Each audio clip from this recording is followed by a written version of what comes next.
5 जुगाड़ू बहू की 10 तरह की बिरयानी। बहन जी, हाफ प्लेट कढ़ी चावल पैक कर दीजिए। ये लीजिए भाई साहब, आपके हाफ प्लेट कढ़ी चावल। क्या हो गया आजकल के ग्राहकों को? दिन में मुश्किल से 5 से 6 ग्राहक आते हैं हमारे ठेले पर। पहले तो हमारा ठेला ग्राहकों से कितना भरा रहता था ना।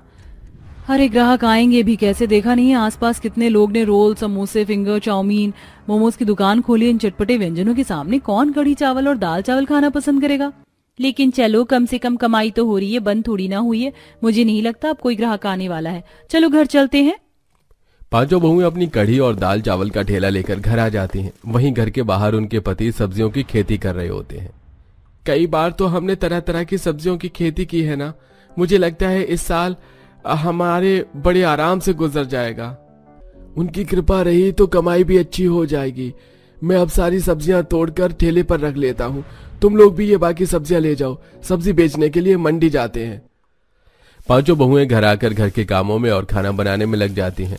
तो वहीं सबके पति ठेले पर सब्जियां रखकर उन्हें बेचने के लिए मंडी जाते हैं। दोपहर से रात होने को आ चुकी थी, लेकिन मंडी में मुश्किल से 3 से 4 गिन के सब्जी नजर आ रही थी, जिसे देख ये क्या हो रहा है? सुबह से पूरे मंडी पर सिर्फ 3 से 4 ग्राहक ही नजर आ रहे हैं। हमारी तो बोनी भी नहीं हुई है, अभी तक क्यों नहीं आ रहे हैं? अरे सुनने में आया है कि हमारी मंडी के पास ही एक सब्जियों का बहुत बड़ा मॉल खुला है। उस बड़ी सी दुकान से सब लोग सब्जियां खरीद रहे हैं। ऐसा ही रहा तो ये सारी सब्जियां बिकेंगी कैसे? मैं तो कह रहा हूँ कि कल से हम अपना सब्जी का ठेला लेकर मंडी के बजाय अलग अलग जगह पर जाते हैं। अगले दिन से वो सभी भाई ठेला लेकर मंडी के बजाय गरीब मोहल्ले में सब्जियां बेचते हैं। लेकिन जब भी कोई पुलिस वाला उन्हें सब्जियां बेचने के लिए टैक्स भरना पड़ता, शुरुआती दिनों में तो पूरे परिवार को इतनी सारी परेशानी नहीं हो रही थी। लेकिन अब जैसे जैसे समय गुजरता है और हाथ में ना के बराबर पैसे होते हैं। ना हमारा काम सही चल रहा है और ना ही आप लोगों का। ऐसे तो घर का चलना बहुत मुश्किल हो जाएगा। मैं तो सोच रहा था कि इस साल हम इन काम के अलावा भी कोई ऐसा रोजगार खोलेंगे जो साल भर चले, लेकिन अब मुझे नहीं लगता कि ऐसा कुछ होगा। पर कुछ ना कुछ तो करना पड़ेगा ना। कब तक ऐसे चलेगा? घर का राशन भी अब खत्म होने को आ गया है। अब साल भर तो ये हरी सब्जी उबाल कर नहीं खा सकते ना। ऐसे कुछ दिन गुजर जाते हैं। घर में बच्चे कुछ पैसों से तारा और मेघा राशन लेकर घर आ रही होती हैं कि तभी उनकी नजर एक चिकन की दुकान पर जाती है, जहां पर काफी ज्यादा मात्रा में चिकन बिरयानी बना रही थी और सभी ग्राहक जमकर चिकन बिरयानी खा रहे थे। सिर्फ 2 चम्मच चिकन बिरयानी के ही वो ग्राहक आराम से 200 रुपए दे रहे थे। ये देख तारा और मेघा दोनों काफी हैरान होती हैं। क्या हो गया है लोगों को? इतनी सी बिरयानी के इतने सारे पैसे कौन देता है? अब ये तो बिरयानी है। स्वादिष्ट चीजों के लिए तो इंसान की जेब से 500 भी निकल आते हैं, ये तो फिर भी 200 रुपए हैं। छोटी सी चिकन बिरयानी की दुकान पर लोगों की इतनी भीड़ देख और उस दुकान वाले को मिनट मिनट में इतने सारे पैसे कमाता देख तारा और मेघा काफी हैरानी से उसे देखते हैं और वापस घर आ जाती हैं। बाकी लोगों को भी सारी बात बताती हैं। अच्छा होता ना कि हम लोग भी इसी तरह बिरयानी बनाकर बेचे। हमारे दाल और कढ़ी चावल तो नहीं बिके, लेकिन कम से कम बिरयानी तो बिकती ही। बिरयानी बनाने के लिए भी तो ढेर सारे चावल, सामान और सबसे जरूरी चीज चिकन चाहिए होता है। और मार्केट में तो चिकन अभी 300 रुपए किलो चल रहा है। बिना चिकन के बिरयानी थोड़ी ना बन सकती है। हम चिकन के बिना बिरयानी नहीं बना सकते।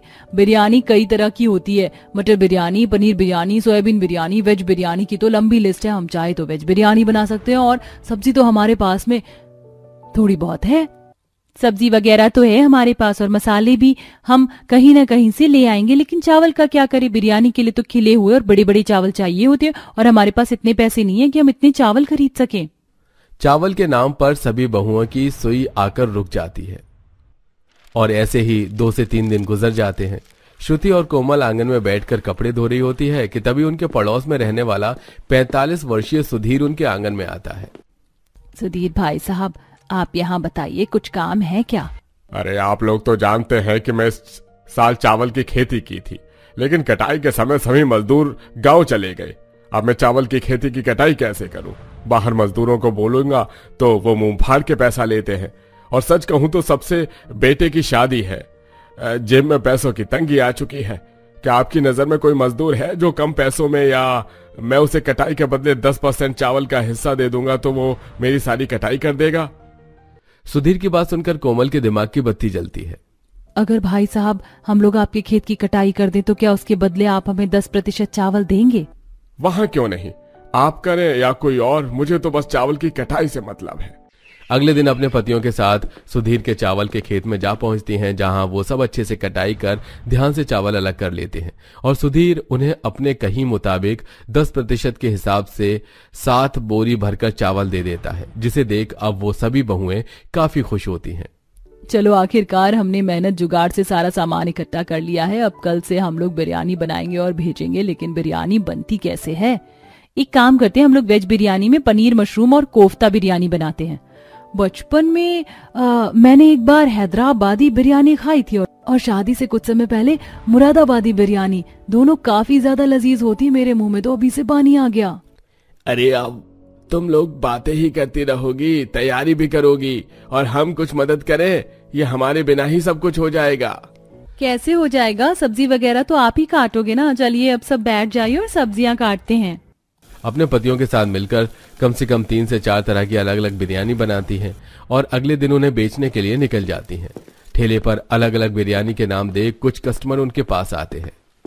अरे बहन जी, मैं तो बस आज तक चिकन बिरयानी और मिक्स वेज बिरयानी देखी थी, लेकिन आप तो मशरूम बिरयानी बेच रही हैं। हाँ भाई साहब, मशरूम बिरयानी एक बार खाकर देखिए, उंगलियां चाटते रह जाएंगे। तारा जैसे उसे कस्टमर को थोड़ी सी मशरूम बिरयानी चखती है तो उसे काफी ज्यादा लजीज लगती है। उसके बाद वो कस्टमर देखते देखते 2 से 3 प्लेट मशरूम बिरयानी खा लेता है और अब धीरे धीरे उनके ठेले पर ग्राहक आना शुरू होते हैं। अरे सच कहूं, मैं इससे पहले भी मैंने कई जगह से पनीर बिरयानी खाई है, लेकिन किसी भी पनीर बिरयानी में मुश्किल से 3 से 4 टुकड़े ही पनीर के होते थे। लेकिन आपकी बिरयानी में तो भर भर के पनीर है। दिल खुश कर दिया आपने मेरा। ये लग रहा है ना पनीर बिरयानी। लोगों से अच्छे कमेंट पाकर वो 5 बहुएं काफी ज्यादा खुश होती हैं और अभी इसी तरह अपना बिरयानी बेचने का काम जारी रखती है। देखते देखते उनकी सिर्फ 3 से 4 घंटे में सारी बिरयानी बिक जाती है और अब अगले दिन फिर से वो सभी भी हुए अलग अलग तरह की बिरयानी बनाकर बेचती हैं।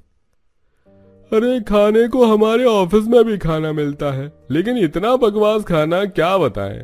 आपको रोज 100 रुपए देने पड़ते हैं बकवास खाने के। अब से तो मैं आपके ठेले पर आकर यहाँ से वेज बिरयानी खाऊंगा। वैसे आपकी सोयाबीन वाली बिरयानी भी मुझे काफी अच्छी लगी और जो आपकी मसाला बिरयानी है ना, वो भी काफी बढ़िया बनी है। वैसे आप चिकन और अंडा बिरयानी नहीं बेचते क्या? मुझे चिकन और अंडा बिरयानी ही बेस्ट लगती है। अरे क्या हुआ, अंडा और चिकन बिरयानी नहीं है? ये वेज बिरयानी भी क्या नॉन वेज बिरयानी से कम नहीं? मुझे तो ये काफी ज्यादा पसंद आई है। आप भी ऐसे ठेला यहाँ शाम तक लगाती है ना? अगर शाम तक रहेगा तो मैं तो अपने घर वालों के लिए बिरयानी पैक करवा कर ले जाऊंगा। 10 से 15 दिनों में ही 5 बहुएं काफी सारे पैसे जोड़ लेती हैं, जिससे अब वो वेज बिरयानी के साथ साथ अंडा और चिकन बिरयानी भी बनाती हैं। हमने पहली बार अंडा और चिकन बिरयानी बनाई है, क्या ये ग्राहकों को पसंद आएगी? अगर नहीं आई तो हमारे ग्राहक तो कम हो जाएंगे, ऊपर से नुकसान जो होगा वो अलग। हमने इस काम को शुरू करने से पहले कभी बिरयानी नहीं बनाई थी, लेकिन धीरे धीरे हमने कितने अलग अलग तरह की बिरयानी बनाई और वो ग्राहकों को पसंद भी आई। तुम देखना, ये बिरयानी भी ग्राहकों को काफी पसंद आएगी। मेघा के बाद सच निकलती है और ग्राहकों को वेज बिरयानी के साथ साथ अंडा और चिकन बिरयानी भी काफी पसंद आती है। आसपास के सभी कंपनियों और कॉलेजेस के सारे बच्चे अब इन लोगों के पास आकर ही अलग अलग तरह की बिरयानी खाया करते थे और अब तो कुछ वक्त में इन्हें बिरयानी के ऑर्डर मिलना भी शुरू हो जाते हैं। देखिए, मैं भरोसा करके आपको बिरयानी का ऑर्डर दे रहा हूँ। लास्ट टाइम मैंने आपको बिरयानी का ऑर्डर दिया था, जिसने वो जो चिकन बिरयानी के चावल मिक्स कर दिए थे। हमारे यहाँ कुछ मेहमान वेज खाते हैं तो कुछ नॉन वेज, तो आप प्लीज इस बात का ध्यान रखिएगा। और हाँ, मैंने जो आपको बिरयानी का ऑर्डर दिया है उसमें किसी चीज की कमी न रह जाए। बिरयानी में चटपटापन भरपूर होना चाहिए कि लोगों को खाते ही पसंद आ जाए। भाई साहब, आप फिक्र मत करिए, जो भी आपने बोला है ना, हम उसी का ध्यान रखकर ही आपका ऑर्डर तैयार करेंगे। कस्टमर के अकॉर्डिंग हर चीज का ध्यान रखकर 5 बहुएं उनका ऑर्डर तैयार करती हैं, जिससे कस्टमर से भी उन्हें काफी अच्छे रिव्यूज मिलते हैं और अब वो कुछ समय में ही ऑनलाइन भी बिरयानी देखना शुरू कर देती हैं। समय बीतने के साथ साथ उनकी कमाई भी अच्छी होने लगती है और इसी के साथ अब उनके हालात भी काफी अच्छे हो जाते हैं और अब वो अपने पतियों के साथ मिलकर अपने अलग अलग बिरयानी के काम को इसी तरह जारी रखती है। और तुम लोगों का क्या प्लान है होली का? मैं तो रात में ही अपने पूरे शरीर पर भर भर के तेल लगाने वाली हूँ। मुझे पता है ये मोहल्ले के देवर सब हमें छोड़ने वाले नहीं है। बहुत ही गंदा त्योहार है, मुझे तो बिल्कुल भी पसंद नहीं, लेकिन अब देवरों को कौन समझाए, उनको तो वैसे भी छूने का मौका चाहिए और होली जैसा त्योहार तो उनके लिए गोल्डन अपॉर्चुनिटी है। ऐसे कैसे छोड़ देंगे वो लोग? चलो बहुत देर हो गई है, अब घर चलते हैं, फिर होली के कुछ पकवान वगैरह भी तो बनाने हैं। तभी देर रात चलो भाई, कल की होली की तैयारी तो जबरदस्त कर ली हमने। ऐसे ऐसे कलर खरीदे हैं ना कि भाभियों के शरीर पर लगाने के बाद 6 महीने तक नहीं उतरने वाला ये रंग। कल तो मोहल्ले की भाभियों के साथ जबरदस्त होली खेलनी है भाई। ये सड़े हुए अंडे का ट्रे खरीदा है उनके शरीर पर फोड़ने के लिए। हाँ सही कह रहा है गोपाल, और सबसे ज्यादा तो मोहल्ले की उन भाभियों के शरीर पर रंग और सड़े हुए अंडे लगाना है जो कहती हैं कि मुझे एलर्जी हो जाती है कलर से। मैंने तो स्प्रे कलर खरीद लिए हैं मोहल्ले की भाभियों के लिए। अगले दिन होली का त्योहार शुरू होता है, जहां मोहल्ले की कुछ भाभियां अपने देवर के साथ मोहल्ले में होली खेल रही होती हैं। वहीं कुछ बच्चे एक दूसरे के ऊपर पिचकारियां चला रहे होते हैं, तो कुछ नई नवेली दुल्हन अपने घर में होली के पकवान बना रही होती हैं। फटाफट पकवान बनाकर अपने आप को एक कमरे में बंद कर लूंगी, नहीं तो देवर जी न जाने कैसे कैसे कलर मेरे शरीर पर लगा देंगे। अब कुछ देर बाद अंगूरी पकवान बनाकर कमरे में जा ही रही होती है कि तभी पीछे से उसका देवर अमन आता है और अमन के हाथ में कुछ अंडे थे जो लेकर वह अपनी भाभी की तरफ बढ़ रहा था। तभी अंगूरी पीछे मुड़ती है। देवर जी आप। तभी अमन अपनी भाभी के हाथों को पकड़ के अपनी तरफ खींचता है। देवर जी नहीं, प्लीज मुझे रंग मत लगाइए, प्लीज प्लीज। अंगूरी अपने हाथों को छुड़ाकर भागती हुई कमरे में जाती और खुद को कमरे में बंद कर लेती है। बाल बाल बची मैं तो आज। तभी भागता हुआ अमन दरवाजे के पास आता है और दरवाजों को पीटना शुरू करता है। अरे खोलिए ना भाभी जी, होली जैसे त्योहार में आपने अपने आप को कमरे में कैद कर लिया। अरे देवर से रंग नहीं लगाएंगे तो किससे लगवाएंगी? सोच लीजिए, अगर ये दरवाजा मैंने खोला तो आपकी हालत बहुत बुरी होने वाली है। हाँ हाँ जाओ यहाँ से, मैं डरती थोड़ी हूँ तुमसे, आए बड़े कलर लगाने वाले। अब अमन चुपचाप दरवाजे के पास बैठ जाता है जैसे मानो वहाँ कोई है ही नहीं। तभी कुछ देर बाद अंगूरी दरवाजे को खोलती है ये सोचकर कि अमन वहाँ से चला गया, लेकिन वो जैसे ही दरवाजे को खोलती है अमन अंगूरी के हाथ को कस के पकड़ के बाहर खींचता है। देखा, पकड़ लिया ना आपको। आपको क्या लगा था, बच गई आप। अब अमन अंगूरी को फर्श पर लिटाता है और उसके शरीर पर गुलाल और सारे अंडे मलना शुरू कर देता है। ये हैप्पी होली भाभी जी, कहा था ना इतनी आसानी से नहीं छोड़ेंगे। बस बस अब छोड़ भी दीजिए, अब और कितना रंग लगाएंगे देवर जी। अभी कहाँ, अब चलो आप मेरे साथ मोहल्ले में। अब अमन अंगूरी का हाथ खींचकर मोहल्ले में लेकर आता है, जहां पर कोमल, गोपी, दिव्या जैसे गली की कई भाभियां अपने देवर के साथ रंगों से होली खेल रही होती हैं। तभी मोहल्ले के कुछ बच्चे अंगूरी को देख, अरे देखो देखो चाची बाहर आ गई, आओ इनके ऊपर पिचकारी मारते हैं। अब देवर तो देवर, गली के बच्चे भी भाभियों पर गुब्बारे फेंक रहे थे और पिचकारियां मार रहे थे। वहीं दूसरी तरफ कोमल के देवर कोमल को आंगन में लिटाकर उसके ऊपर गोबर लगाकर होली खेल रहे थे। छोड़ दीजिए देवर जी, अब और कितना लगाओगे, इस गोबर में से बहुत गंदी बदबू आ रही है। तभी कोमल का देवर कुंदन उसके शरीर पर गोबर को मलते हुए कहता है, अरे भाभी अभी तो गोबर लगाया है, अभी तो सड़े हुए अंडे लगाने बाकी हैं।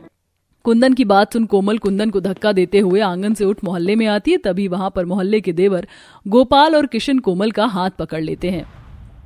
नहीं छोड़िए मुझे, अब मुझे नहीं खेलनी होली। कोमल बहुत जिद करती है कि अब उसे होली नहीं खेलना, लेकिन फिर भी मोहल्ले के देवर जबरदस्ती उसके ऊपर काला रंग, तो कोई सड़े हुए अंडे, तो कोई गोबर लगाना शुरू कर देता है। वहीं दूसरी तरफ दिव्या और गोपी देवर से बदला लेने की तैयारी कर रही होती है, जहां गोपी नाली का गंदा पानी बाल्टी में भर रही होती है। वहीं दूसरी तरफ दिव्या सड़े हुए टमाटर को इकट्ठा करके देवर के पास पहुंचती है। अरे अब छोड़ भी दीजिए कोमल को, बेचारी कब से कह रही है उसे रंग नहीं खेलना, और खेलना है तो हमारे साथ खेलिए ना देवर जी। अब इतना बोलने के बाद ही दिव्या बाल्टी में भरे नाली के पानी को मोहल्ले के देवरों के ऊपर फेंकती है। वहीं दूसरी तरफ गोपी सड़े हुए टमाटर उनके शरीर पर मारना शुरू करती है। क्यों देवर जी, अब आया मजा होली का। अब जैसे ही गोपी और दिव्या नालियों के पानी और टमाटर को फेंकना और मारना शुरू करती हैं कि तभी मोहल्ले के देवर अपनी जेब से स्प्रे कलर निकालते हैं और स्प्रे चलाना शुरू करते हैं। तभी मोहल्ले की सभी भाभियां वहां से भागने लगती हैं। अरे भाभी किधर भाग रही हो, रुक जाओ जरा, हमें भी तो रंग लगाने दो। आप ये स्प्रे कलर को डालना बंद करिए देवर जी, आंखों के लिए ठीक नहीं है। अरे रुको तो भाभी जी, हमने तो खेलना शुरू किया नहीं कि आप भागने लगी। नहीं कुंदन देवर जी, बात बुरा मानने की नहीं है, दिव्या सही कह रही है। इस स्प्रे कलर को आप रख दीजिए, आप नॉर्मल गुलाल से भी तो होली खेल सकते हैं ना। इस तरह के स्प्रे कलर में गंदे केमिकल्स होते हैं जो हमारी आंखों को खराब कर सकते हैं। अरे भाभी आप भी कैसी बात कर रही हैं? आपने मुहावरा नहीं सुना क्या? बुरा न मानो होली है भाई, होली है भाई, होली है। लेकिन आप तो बुरा मान रही हैं। अब भाभियों के समझाने के बाद भी मोहल्ले के देवरों को जरा भी समझ नहीं आता। वो अब भी अपनी जिद में ही थे और जबरदस्ती भाभियों के शरीर पर वह स्प्रे कलर चलाए जा रहे थे। गोपाल ने तो भाभी को फर्श पर लिटा रखा था और उनके मुंह पर वो स्प्रे कलर चलाए जा रहा था। वहीं दूसरी तरफ अमन अपनी भाभी के बालों पर वो गोबर लगा रहा था कि तभी अंगूरी की आंखों में कुंदन इतनी तेज से स्प्रे मारता है कि सारा केमिकल अंगूरी की आंखों में चला जाता है और अंगूरी तेज से चिल्लाने लगती है। मेरी आंखें, कोमल भाभी कुछ करिए, मुझे आसपास का कुछ दिखाई नहीं दे रहा। आप कहाँ हैं कोमल भाभी? हाँ, मैं इधर ही हूँ, तुम इधर आओ, अपना हाथ मेरे हाथ में दो। अब जहां अंगूरी अपनी आंखों से परेशान हो रही थी, वहीं दूसरी तरफ गोपी अपने पूरे शरीर पर लाल लाल निशान देखकर हैरान होते हुए कहती है, ये सब क्या हो रहा है? मेरा शरीर तो नुचता ही जा रहा है, खुजली कम ही नहीं हो रही है। गोपी, तुम्हारे शरीर पर तो इन्फेक्शन हो गया और ये लाल चकत्ते बढ़ते ही जा रहे हैं, तुम्हें फौरन डॉक्टर के पास जाना होगा। अब सभी लोग अंगूरी की आंखों में साफ पानी को फेंकते हैं, लेकिन अंगूरी की पूरी आंखें लाल हो चुकी थी और उसे कुछ भी साफ दिखाई नहीं दे रहा था। वहीं दूसरी तरफ गोपी के शरीर पर लाल चकत्ते बढ़ते ही जा रहे थे। अब सभी गोपी और अंगूरी को लेकर डॉक्टर के पास लेकर जाते हैं। अंगूरी जी की आंखों में बहुत सारा केमिकल गया है। उनकी आंखों में गंदे केमिकल वाले कलर डाले गए हैं, जिस वजह से उनकी आंखों की कॉर्निया में इन्फेक्शन हुआ है। और वहीं गोपी के शरीर पर जबरदस्त गुलाल को रगड़ा गया है, जिस वजह से उनका पूरा शरीर छिल गया है और इन्फेक्शन के कारण शरीर पर लाल लाल चकत्ते हो गए हैं। तब अस्पताल में पहुंची अंगूरी की सास गायत्री कहती है, अरे थोड़ा सलीके से भी तो होली का त्योहार मनाया जा सकता है ना, और इतने गंदे कलरों का इस्तेमाल करना जरूरी ही क्यों है कि किसी की आंखें ही खराब हो जाए तो किसी का शरीर। अरे सिंपल गुलाल का इस्तेमाल करके होली का त्योहार मनाया जा सकता है ना। हाँ माँ, आप सही कह रही हैं। भाभी तो हमें कब से कह रही थी कि उन्हें अब होली नहीं खेलनी। वो तो स्प्रे कलर यूज करने के लिए भी मना कर रही थी, लेकिन हम ही उनके साथ बदतमीजी कर रहे थे और जबरदस्ती उनके शरीर पर रंग और स्प्रे कलर का इस्तेमाल कर रहे थे। मुझे क्या बोल रहे हो, जाकर अपनी भाभी से माफी मांगो। अब अंगूरी और गोपी बेड पर लेटी हुई होती हैं और उसके चारों तरफ मोहल्ले की सभी भाभियां खड़ी हुई होती हैं। तभी मोहल्ले के सभी देवर आते हैं और अपनी गलतियों की माफी मांगते हुए अंगूरी से कहते हैं, अंगूरी भाभी, हमें माफ कर दीजिए, हमसे बहुत बड़ी गलती हो गई। आपके लाख मना करने के बाद भी हमने आपके ऊपर वो स्प्रे कलर का इस्तेमाल किया। गोपी भाभी, मुझे भी माफ कर दीजिए। मुझे भी इस तरीके से आपके शरीर पर जबरदस्ती गंदे रंग, गोबर, सड़े अंडे नहीं लगाना चाहिए था। हमसे गलती हो गई, आप हमें माफ कर दीजिए। अब हम कभी अपनी भाभियों के साथ इस तरीके से होली नहीं खेलेंगे। कोई बात नहीं देवर जी, लेकिन आप आगे से ध्यान रखिएगा। अब डॉक्टर और दवाइयों की मदद से गोपी और अंगूरी जल्दी ही ठीक हो जाते हैं और अब मोहल्ले की भाभी गोपी और अंगूरी अपने देवर को भी माफ कर देती हैं। उसके बाद से मोहल्ले के सभी देवर और भाभी इस तरीके की होली खेलना बंद कर देते हैं और गुलाल जैसे विदाउट केमिकल वाले रंगों से होली का त्योहार एंजॉय करते हैं।